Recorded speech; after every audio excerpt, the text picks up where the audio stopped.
विद्यालयको अन्य सुविधाहरूका सम्बन्धमा पोखरी इङ्ग्लिस एकाडेमीले विद्यार्थीहरूलाई आधुनिक भौतिक पूर्वाधार प्रदान गरेको छ। हाम्रो विद्यालयमा 6000 भन्दा बढी पुस्तक तथा सन्दर्भ सामग्री रहेको पुस्तकालयको व्यवस्था रहेको छ। एउटा शैक्षिक सामग्रीले युक्त भौतिक रसायन तथा जीव विज्ञानका प्रयोगका लागि उपयुक्त विज्ञान प्रयोगशालाको व्यवस्था गरिएको छ। एकैपटक 30 भन्दा बढी विद्यार्थीहरूले प्रयोग गर्न मिल्ने अत्याधुनिक कम्प्युटर प्रयोगशाला जहाँ इन्टरनेटको पनि व्यवस्था गरिएको छ।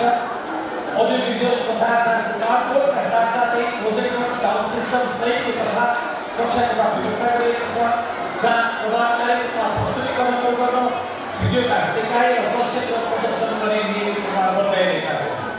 यी सबै सुविधाले विद्यार्थीहरूलाई आधुनिक शिक्षासँग जोड्न सहयोग हुने विश्वास विद्यालयले लिएका छन्। 11 उपलब्धि तथा चुनौतीहरूका सन्दर्भमा यस वर्ष शैक्षिक क्षेत्रमा एसईको उत्कृष्ट नतिजा तथा परिणाम, अभिभावकहरूको सहभागितामा उच्च स्तरमा कार्यक्रमहरूको कार्यान्वयनमा सफलता, सांस्कृतिक आदान-प्रदानमा सशक्त मञ्च, सिक्नु तालिमहरूको व्यापकतामा हाम्रो मुख्य उपलब्धिहरू हुन्। र अझै पनि भौतिक पूर्वाधार विकास, प्रविधिमैत्री शिक्षणका लागि थप स्रोतहरूको व्यवस्था र विद्यार्थीहरूको स्वास्थ्य तथा परामर्शका लागि थप प्रभावकारी योजनाहरू कार्यान्वयन गर्नु विद्यालयको आगामी चुनौतीहरू रहेका छन्।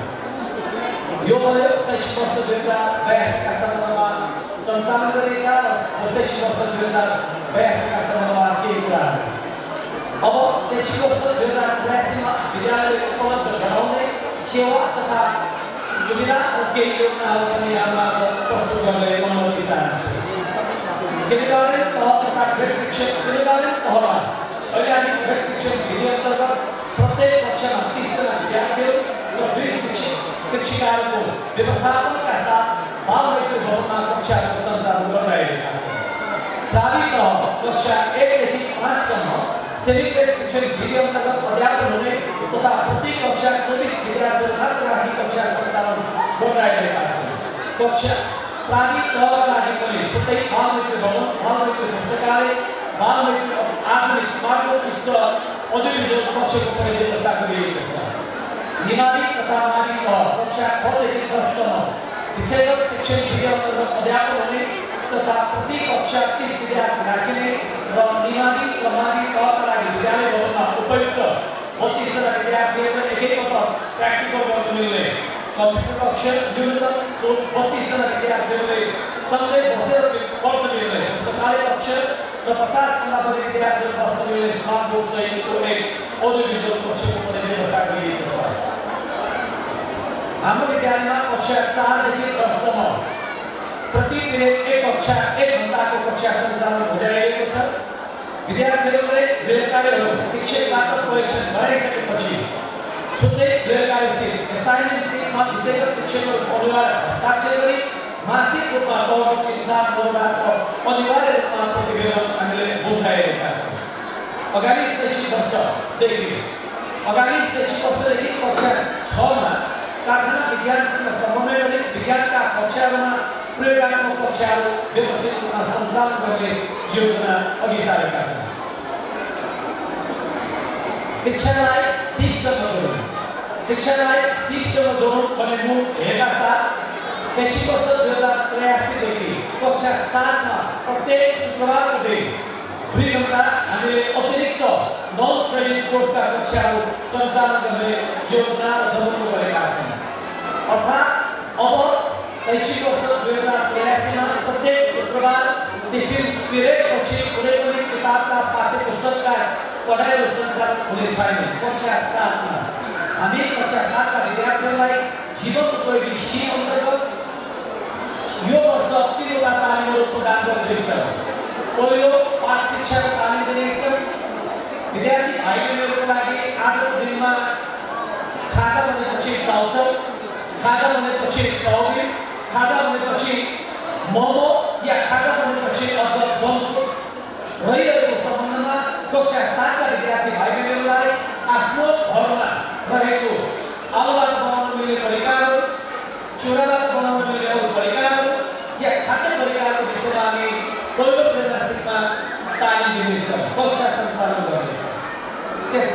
दोस्रो त्रैमासिक परीक्षामा हामी हस्पिटालिटी म्यानेजमेन्ट अन्तर्गत 82 विभागहरूका विषयमा तालिम दिँदैछौँ। भनेदेखि अन्तिम त्रैमासिक परीक्षा अगाडि थप एक अर्को विषयमा हामी कक्षा 7 का विद्यार्थीहरूलाई तालिम सञ्चालन गर्दैछौँ। त्यसै गरी कक्षा 8 और 10 को थप प्रभावकारी शिक्षणको लागि यो वर्ष हामीले मिडास एजुकेसन प्राइभेट लिमिटेडसँग समन्वय गरी कक्षा 8, 9, 10 र किन्डरगार्टन और नर्सरी एलकेजी र युकेजीमा टिचर्स को पाइलट भन्ने अनलाइन प्लेटफर्म अनलाइन शिक्षण शैली सामग्रीको प्रयोग गरी पूर्ण रूपले प्राविधिक प्रविधिमय कक्षाहरू सञ्चालन गर्ने योजना बनाएका छौँ। त्यसै गरी अभिभावकहरूलाई सूचना सम्प्रेषणको हकमा पनि आगामी वर्ष हामी सकेसम्म पेपरलेस इन्फर्मेसन सिस्टममा जाँदैछौँ। अर्थात् हामी सकेसम्म सूचनाहरू पेपरमा नभइकन प्रविधिमय आधारमा एसएमएसमा हुन्छ, खोपिङ एप्समा हुन्छ, या हाम्रो खोपिङ इङ्ग्लिस एकाडेमीको सामाजिक सञ्जालबाट निरन्तर दिने प्रयास गर्नेछ। र अर्को एउटा विषयमा पनि हामीले यो वर्ष अर्को एउटा विशेष कार्यक्रम लिएर आएका छौँ। यहाँ सबैको एउटा गुनासो रहेको पाइन्छ कि विद्यार्थी भाइ बहिनीहरूले अध्ययन र पठन संस्कृतिमा ह्रास आयो। विद्यार्थी भाइ बहिनीहरूको पठन संस्कृतिलाई प्रमोट गर्नको लागि हामीले यो वर्ष कक्षा 1 देखि 9 सम्ममै हरेक विषयको शिक्षकहरूले गणित पाए हरेक पिरियडमा 15 मिनेट अनिवार्य रूपमा पठन संस्कृतिलाई आत्मसात गर्दै रिडिङ कल्चरलाई प्रमोट गर्ने नीति अघि सारेका छन्।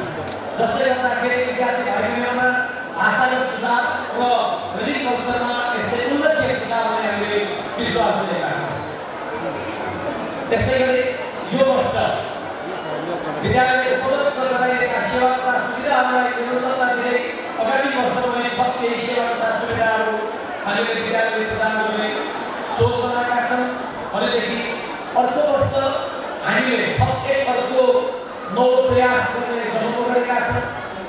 हुन त यो कुरा हामीले गएको अभिभावक भेलामा पनि राखेका थियौँ कि यो शैक्षिक वर्षदेखि हामीले अभिभावकहरूलाई पनि आफ्नो सन्तानहरूको नतिजा मूल्याङ्कनमा प्रत्यक्ष सहभागिता जनाउन दिइनेछ।